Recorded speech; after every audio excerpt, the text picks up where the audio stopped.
नमस्कार, मैं हूं आपके साथ रेशु त्यागी। एपीएन के लोकप्रिय कानूनी प्रोग्राम लीगल हेल्पलाइन में आप सभी का स्वागत। इसमें हमारे कानूनी विशेषज्ञ रोजमर्रा की जिंदगी की समस्याओं से जुड़े कानूनी मसलों पर आपकी शंकाओं का समाधान करते हैं। आप भी इस प्रोग्राम से जुड़ सकते हैं और फोन करके कानूनी राय ले सकते हैं। आज हम आपको जनहित याचिका या PIL से जुड़ी जानकारी देंगे। क्या आप अपने आसपास होने वाली कुछ घटनाओं से नाखुश हैं या परेशान हैं, या आपको लग रहा है कि सरकार की नीतियों से मानव अधिकार का उल्लंघन हो रहा है, सामाजिक अन्याय हो रहा है? अगर आपको ऐसा लगता है तो आपको जनहित याचिका के बारे में जानना आवश्यक है। सामान्य रूप से ऐसे जागरूक लोगों के लिए जो कानून के माध्यम से समाज को ठीक करना चाहते हैं या समाज में परिवर्तन लाना चाहते हैं, उनके लिए जनहित याचिका एक शक्तिशाली साधन है। जनहित याचिका भारतीय कानून में सार्वजनिक हित की रक्षा के लिए मुकदमे का प्रावधान है। अन्य सामान्य अदालती याचिकाओं से अलग इसमें यह आवश्यक नहीं है कि पीड़ित पक्ष स्वयं अदालत में जाए। यह किसी भी नागरिक या स्वयं न्यायालय द्वारा पीड़ितों के पक्ष में दायर किया जा सकता है। जनहित याचिका में अब तक के बहुत से मामलों में सफलता मिली है। तो ये थी बुनियादी जानकारी। जनहित याचिका मामले पर ज्यादा जानकारी देंगे हमारे आज के कानूनी विशेषज्ञ अधिवक्ता नवीन पांडे जी। सर, स्वागत है आपका। जी, शुक्रिया जी। तो नवीन जी, आपको PIL से जुड़े तमाम कानूनी पहलुओं की आज जानकारी देने वाले हैं। अगर आपका जनहित याचिका से जुड़ा कोई भी सवाल है तो आप फोन करके राय ले सकते हैं। फोन लाइंस खुल चुकी हैं। 2 नंबर आपकी टीवी स्क्रीन पर हैं। दोनों में से किसी भी नंबर पर आप डायल कर सकते हैं। 0120612793 और 0120612793।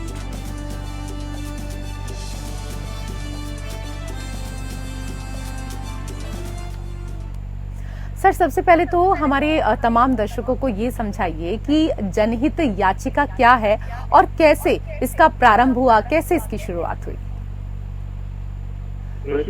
जनहित याचिका भारतीय कानून के अंदर जो सार्वजनिक हित की रक्षा के लिए मुकदमे का एक प्रावधान है।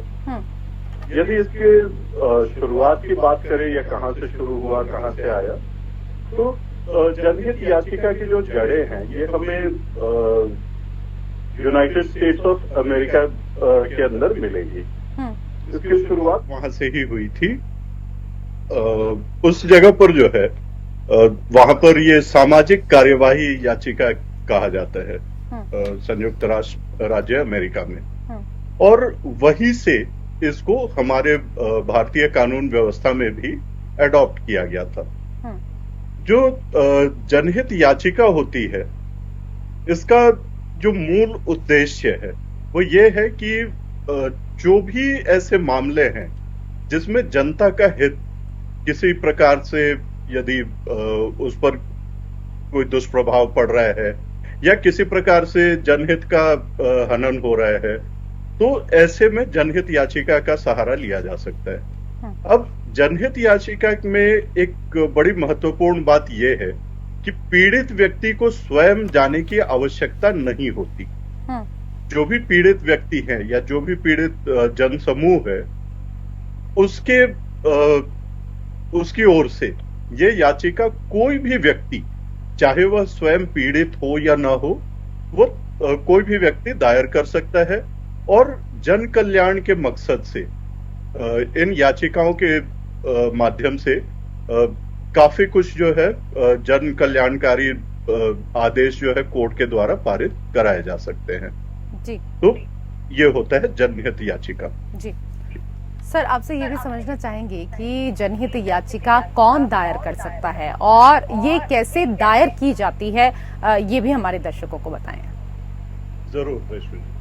देखिए, जनहित याचिका इसको कोई भी नागरिक, चाहे वह सीधे तौर से प्रभावित हो या ना हो, इससे कोई फर्क नहीं पड़ता, कोई भी नागरिक दायर कर सकता है। यदि उस नागरिक को ऐसा लगता है कि कोई विशेष मुद्दा है जो सार्वजनिक हित का है और जिस पर अदालत का ध्यान आकर्षित करना आवश्यक है, तो ऐसे मामलों में कोई भी नागरिक हो वो जनहित याचिका दायर कर सकता है। नागरिक के अलावा जो भी जनहितैषी व्यक्ति होते हैं, जो सीधे तौर पर जन कल्याण के कार्यों में अपने आप को समर्पित किए हुए हैं, वे भी यदि किसी जन कल्याण के मुद्दे को लेकर के यदि चिंतित हैं और उन्हें लगता है कि इस पर जो है न्यायालय का ध्यान आकर्षित करना आवश्यक है, तो कोई जनहितैषी व्यक्ति भी कर सकता है।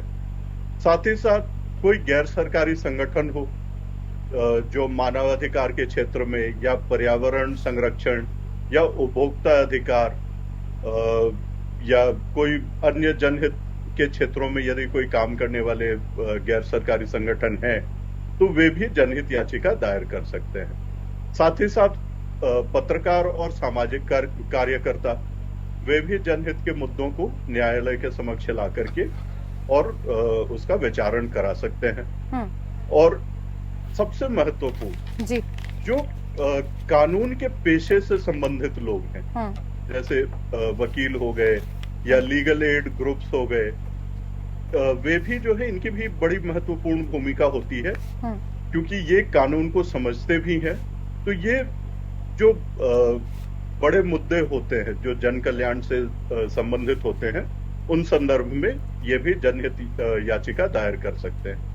अब सवाल आता है कि इसको दायर कैसे किया जाता है। तो देखिए, जनहित याचिका दायर करने से पहले सबसे पहले तो किसी न किसी वकील से परामर्श लें, क्योंकि कानून की जो बारीकियां हैं, यदि आप किसी वकील से परामर्श लेते हैं तो उनसे आप बारीकियों को समझ सकते हैं और आपके लिए ये पूरी प्रक्रिया आसान हो जाएगी। साथ ही साथ जो भी जनहित याचिका दायर करनी है, सबसे पहले जो भी याचिका करता होता है उसको जो भी संबंधित मामला है उसके बारे में पूरी तहकीकात करनी चाहिए, ताकि न्यायालय के समक्ष वो पूरी बात को जो है स्पष्ट तौर पर रख सके। इसके अलावा यदि जनहित याचिका बहुत सारे लोगों से संबंधित है, तो याचिकाकर्ता को उन सभी लोगों से भी परामर्श करना चाहिए और उनकी समस्याओं को भी समझना चाहिए और उसको नोट डाउन करना चाहिए। और फाइनली केस को मजबूत करने के लिए जितनी भी संबंधित जानकारी है या संबंधित दस्तावेज है, उन सबको एकत्र किया जाना चाहिए और उसके बाद में ये जनहित याचिका दायर की जा सकती है। जी सर, इसी से जुड़ा हुआ एक और मेरा प्रश्न आपसे था कि क्या PIL दाखिल करने का कोई विशेष फॉर्मेट भी होता है क्या? रेशु जी, क्योंकि जनहित याचिका जनता के हित के लिए एक प्रावधान है ना, और क्योंकि हम ये उम्मीद नहीं कर सकते कि कोई आम आदमी भी जो है, जो सुदूर किसी देश के किसी कोने में बैठा हुआ है, उसको किसी प्रारूप की जानकारी होगी, और यदि प्रारूप की जानकारी नहीं है और इस वजह से यदि वह व्यक्ति कोई मामले को लेकर के आना चाह रहा है और उसको प्रारूप के चक्कर में उलझा दिया जाए, तो फिर तो न्याय असंभव ही होगा किसी भी व्यक्ति के लिए। तो इसलिए जो हमारे सर्वोच्च न्यायालय और उच्च न्यायालय हैं, इन्होंने एक प्रावधान ये भी रखा हुआ है कि यदि कोई व्यक्ति जनहित से संबंधित किसी मामले को किसी पत्र के द्वारा भी यदि सूचित करता है जी। अब पत्र जो है, कोई भी हर आम आदमी भी जानता है कि किस प्रकार से पत्र लिखा जाता है ना। तो एक पत्र के रूप में भी यदि उस मुद्दे को न्यायालय के समक्ष लाया जाता है, तो उसी को जनहित याचिका मानते हुए अदालतें जो भी आवश्यक कार्यवाही है उसको शुरू कर देती हैं। बस इतना ध्यान रखना होता है कि जो विषय है, हमारे सर्वोच्च न्यायालय ने कुछ विषयों को चिन्हित किया हुआ है। कुल 10 ऐसे मामले हैं जिन्हें चिन्हित किया गया है। उनसे संबंधित यदि कोई भी मामला है, तो पत्र के रूप में भी यदि आप उस मुद्दे को न्यायालय के समक्ष लेकर के आते हैं, तो उस पर भी कार्रवाई होती है। यहां तक कि यदि न्यूज़पेपर में भी कोई आर्टिकल छपता है और न्यायालय के समक्ष यदि उसको भी लाया जाता है और कोर्ट को यदि ऐसा लगता है कि ये विषय जो है ये वास्तव में जनहित में आवश्यक है, महत्वपूर्ण है, तो कोर्ट उस पर भी कार्यवाही करती है। इसमें बस ध्यान इतना रखना होता है कि जो भी मामला है उस मामले को वकील के साथ में परामर्श करके, है ना, जितने भी संबंधित तथ्य हैं उनके बारे में पूरी पूरी रिसर्च की जानी चाहिए। जो भी फैक्ट्स हैं वो उस पत्र के अंदर, या मान लेते हैं यदि आप कोई पिटिशन का फॉर्मेट भी फॉलो करना चाहते हैं, जैसे रिट पिटिशन का फॉर्मेट हो गया जो कि हाई कोर्ट और सुप्रीम कोर्ट में चलता है, तो उस फॉर्मेट में भी आप चाहें तो जनहित याचिका दायर कर सकते हैं। शर्त बस इतनी है कि तथ्य आपके पूरे होने चाहिए, वहां पर कोई इस प्रकार की बात ना हो जो मुद्दे से आपको भटकाने वाली बात हो या फिर अधूरी जानकारी हो। इसी के साथ जो भी आवश्यक दस्तावेज हैं उनको भी पत्र के साथ में यदि संलग्न करके प्रस्तुत किया जाए न्यायालय के समक्ष तो उतना ही बेहतर है, आपका केस उतना ही मजबूत होता है। जी सर, ये भी बताएं कि संविधान में पीआईएल से संबंधित क्या कुछ और प्रावधान है? देखिए रेशु जी, पीआईएल से संबंधित प्रावधान की यदि हम बात करें तो पीआईएल को लेकर के कोई स्पेसिफिक ऐसा कोई प्रावधान कहीं भी नहीं दिया हुआ है, ना ही कोई ऐसा कानून बना है जो पब्लिक इंटरेस्ट लिटिगेशन को रेगुलेट करता हो। लेकिन ये जो है जुडिशियल एक्टिविज्म के तहत पीआईएल जो है ये धीरे धीरे इवॉल्व हो रहा है ना, धीरे धीरे इसका प्रसार हो रहा है और ये विकसित भी हो रहा है। यहाँ पर जो है कानून के तहत यदि हम देखें और विशेष करके संविधान के तहत, तो जैसे रिट के मामलों में सर्वोच्च न्यायालय को अनुच्छेद 32 के तहत अधिकार दिए गए हैं रिट पिटीशन की सुनवाई करने के लिए, उसी अनुच्छेद के तहत जो कि अनुच्छेद 32 है, उसी के तहत पब्लिक इंटरेस्ट लिटिगेशन की भी सुनवाई के अधिकार दिए गए हैं। ठीक इसी प्रकार से जितने भी उच्च न्यायालय हैं हमारे देश में, उनको अनुच्छेद 226 के तहत रिट पिटीशन की सुनवाई का अधिकार है और इसी अनुच्छेद के तहत पब्लिक इंटरेस्ट लिटिगेशन पर भी कार्रवाई करने और सुनवाई करने का अधिकार दिया गया है। अब न्यायालय जो है, जैसा कि मैंने पहले भी बताया कि किसी पत्र को रिट याचिका के रूप में मान सकता है और उस पर कार्रवाई कर सकता है जी। बस न्यायालय को इतना संतुष्ट होना होता है कि जो रिट याचिका है वो कुछ शर्तों का अनुपालन करती है। अब शर्तें क्या है कि पीड़ित व्यक्ति या जनहितैषी व्यक्ति या सामाजिक कार्य समूह जो भी हो, या जो भी व्यक्ति इस याचिका को दायर कर रहा है ना, वह व्यक्ति जो है सक्षम होना चाहिए और तथ्यों को जो है सही प्रकार से रखा गया है और साथ ही साथ अदालत भी इस बात से संतुष्ट है कि जो विषय उसके समक्ष रखा गया है वह वास्तव में जनहित का विषय है जी। और यदि इस बात से संतुष्ट हो जाता है तो उसको एडमिट करके अग्रिम कार्रवाई कर सकते हैं जी। सर्वोच्च न्यायालय भी और हमारे भारत के जो राज्यों के उच्च न्यायालय हैं वे भी कर सकते हैं जी। सर, आज के विषय से संबंधित कई और प्रश्न हैं जो दर्शकों के लिए हम आपसे देखिए रेशु जी, जो जनहित याचिका है मुद्दे की प्रकृति और उसके दायरे पर निर्भर करती है। अब मुद्दे की प्रकृति और दायरे को देखते हुए भारत में जो है जनहित याचिकाएं सर्वोच्च न्यायालय में भी दायर की जा सकती हैं, विभिन्न राज्यों के उच्च न्यायालयों में भी दायर की जा सकती हैं। साथ ही साथ प्रावधान यहां तक है कि जो डिस्ट्रिक्ट कोर्ट्स होते हैं वहां पर भी पब्लिक इंटरेस्ट लिटिगेशन फाइल किया जा सकता है जी। अब ये अदालतों पर निर्भर करता है कि वे जो भी याचिका उनके समक्ष लाया जा रहा है, ये अपेक्षित है कि जो भी न्यायालय हैं वे भी अपने विवेक का इस्तेमाल करते हुए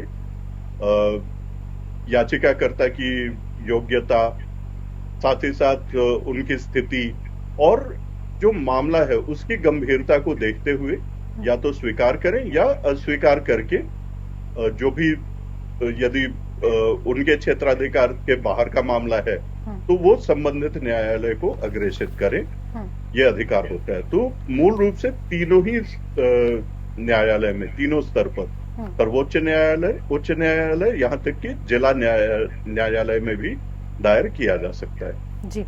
सर ये भी बताएं कि पीआईएल और रिट पिटीशन दोनों में क्या कुछ अंतर, क्या कुछ फर्क होता है? देखिए, रिट याचिका जो होती है वह व्यक्ति विशेष को यदि किसी संस्थान के द्वारा या किसी उच्चाधिकारी द्वारा यदि प्रताड़ित किया जा रहा है या किसी प्रकार से किसी व्यक्ति विशेष के अधिकारों का उल्लंघन हो रहा है, तो ऐसी स्थिति में रिट याचिका दायर की जाती है। इसमें जो है ज्यादातर जो रिट याचिका दायर की जाती है वह किसी न किसी सरकारी संस्थान के विरुद्ध दायर की जाती है, जिसमें न्यायालय जो है संबंधित विभाग या अधिकारी को निर्देश पारित करती है और जो भी नागरिक हैं उनके मौलिक अधिकारों का संरक्षण किया जाता है। तो यहाँ पर रिट पिटीशन जो होता है वह केंद्रित है किसी व्यक्ति विशेष के ऊपर, किसी व्यक्ति विशेष के अधिकारों के ऊपर। इसके विपरीत जो जनहित याचिका होती है वह किसी व्यक्ति विशेष पर केंद्रित नहीं होती, बल्कि पूरे जन समूह के ऊपर केंद्रित होती है और जन कल्याण के मकसद से जनता के हित के लिए जनहित याचिका दायर की जाती है, जो समाज के एक बड़े वर्ग को प्रभावित करती है। जी, ये फर्क होता है। जी सर, साथ ही आपसे ये भी समझना चाहेंगे कि पीआईएल और क्लास एक्शन सूट में क्या कुछ फर्क होता है? जी, देखिए, जहां जनहित याचिका व्यक्तियों के मानवाधिकारों पर जोर देती है और सामाजिक उद्देश्य की पूर्ति करती है, वही क्लास एक्शन सूट जो होता है वह आवश्यक नहीं है कि जन कल्याण के लिए ही हो। ये बात भी इसमें विचार करने योग्य है कि क्लास एक्शन सूट में भी व्यक्तियों का एक समूह होता है जिसके विषय में याचिका दायर की जाती है, लेकिन फर्क यह है कि क्लास एक्शन सूट में जो समूह होता है वह वास्तव में किसी एक सामान्य गलती से प्रभावित व्यक्तियों का समूह होता है, जबकि पीआईएल के अंदर ऐसा नहीं होता है।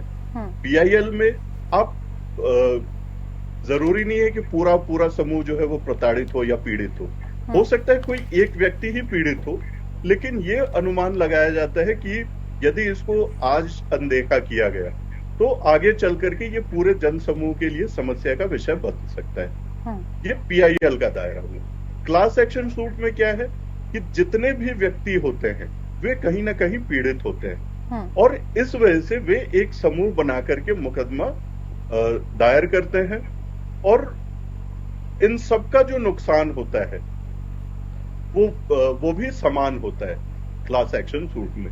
तो ये बेसिक डिफरेंस है कि पीआईएल जन कल्याण के लिए होता है, यहाँ पर आवश्यक नहीं है कि पूरी जनता पीड़ित हो या पूरी जनता का कोई क्षति हो चुका हो, जबकि क्लास एक्शन सूट में ये आवश्यक है कि जो भी समूह है उसमें हर एक व्यक्ति किसी एक घटना या किसी एक गलती की वजह से प्रभावित होना चाहिए, पीड़ित हुआ होना चाहिए। ये फर्क होता है क्लास एक्शन सूट और पब्लिक इंटरेस्ट लिटिगेशन। जी सर, ये तो आपने दोनों के बारे में जो भिन्नता है वो यहाँ पर बताई, लेकिन इसके साथ ही आपसे ये भी समझना चाहेंगे कि जनहित याचिका दाखिल करने में शुल्क कितना लगता है? जी, देखिए, जो अन्य अदालती मामले होते हैं उनके मुकाबले यदि हम देखें तो जनहित याचिका दायर करना बेहद सस्ता है। किसी भी जनहित याचिका में जितने भी प्रतिवादी होते हैं उनके लिए 50 रुपए का शुल्क अदा करना पड़ता है और इसका उल्लेख जो है याचिका के अंदर भी करना होता है कि हर एक प्रतिवादी के एवज में 50 रुपए का शुल्क अदा किया गया है। हालांकि जो पूरी कार्रवाई में खर्च होता है वह निर्भर करता है आपके वकील के ऊपर, क्योंकि जो न्यायालय शुल्क है वो तो हर प्रतिवादी पे 50 रुपए की शुल्क है।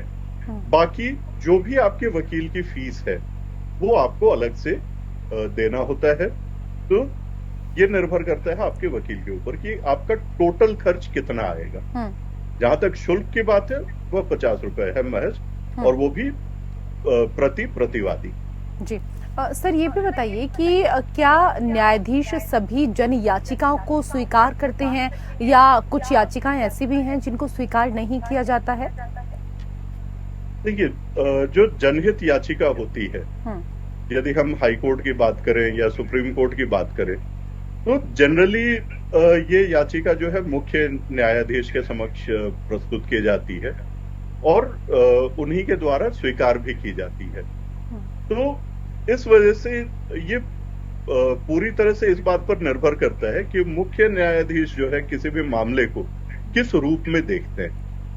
यदि उच्च न्यायालय या सर्वोच्च न्यायालय किसी जनहित याचिका को स्वीकार कर रहे हैं, तो आमतौर पर यह देखा जाता है कि कुछ ही मामले ऐसे होते हैं जहां पर वास्तव में न्यायाधीश भी कन्विंस होते हैं इस बात को लेकर के कि जो मामला उनके सामने रखा गया है वो वास्तव में जनहित से संबंधित है।